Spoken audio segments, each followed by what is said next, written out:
Hi everyone, today we're going to talk about lung capacity. So I'm sure many of you have started doing a strenuous activity that requires a lot of effort, and sometimes you have to stop because you are out of breath and you're sitting there gasping for air and you want to continue but you can't because you're out of breath. Well, this happens a lot with new runners and even sometimes with even seasoned runners like me. So I'm going to talk you a little bit about how to build that lung capacity up so that you could possibly run farther longer. And then see those improvements. Now, it won't happen overnight. It takes time, so you have to be patient. Running is one of those activities that will make you super happy, but it'll also break your heart in the same breath. So please, I just want to start with, don't ever get discouraged. Just keep going, no matter how much you want to give up. So once you start running more, your lungs, they're an organ that bring oxygen into your body and distribute it to different parts.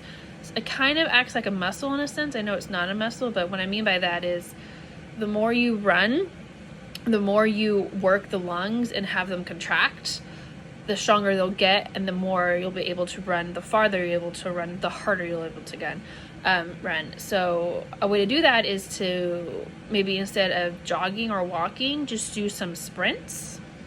So, because when you do some sprints, you're running really fast and then you're forcing yourself to breathe in heavily, and this has the lungs contract, and then it helps with their capacity as well.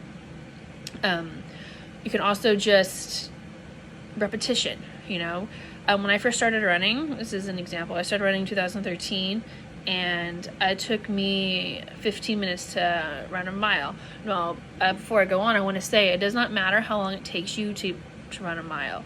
A 15-minute mile is the same as an 8-minute mile, and an 8-minute mile is the same as a 4-minute mile. It's the same distance. It's the same. So please don't ever dwell on your mile time because you are still doing laps around everybody on the couch. The reason I'm starting off with that was because I would run out of breath. I was literally doing couch to running. I literally woke up one morning and said I want to go for a run, and I just haven't stopped since. But I ran it. It's my cat Whiskey again. Likes attention. Oh, there he is. And I ran out of breath, so I'd have to stop to walk. And stopping to walk is fine. I would just walk, catch my breath, and then I would start running again until I would run out of breath, and then do the same thing. Anyway, over time, I just kept going. I didn't give up. I would stop to walk when I got out of breath and then run again. But now my mile time on a good day, 9 minutes. On a really bad day, it can get up to 12. Like I said, so running, your mile times will fluctuate. Don't ever get discouraged. Some days you'll have a really great run, and then some days you'll have a really crappy run. That's just the nature of the beast here. But for your lung capacity, you just have to keep working at it. It's like a muscle when you lift weights. You start off with low weight, and then you gradually get up higher and higher and higher.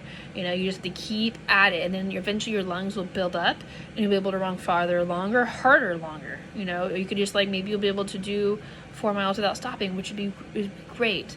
But the message I definitely want to get out is that mile times do not matter. Finish lines, not finish times. You can do it. Just keep going. Never give up. If you need to walk, it's totally fine. I walk all the time. I don't run the entire time. I would love to, but I can't yet. I would love to be able to do a half marathon without stopping. That'd be awesome. But never give up. Never get discouraged. Running will break your heart but make you happy all at the same time. So never give up. Keep pushing forward. Keep working those lungs, and they will get to the capacity that you would like. And you're breathing good easier and easier. And then next thing you know, you'll be running a mile without stopping. All right. Catch you next time, guys.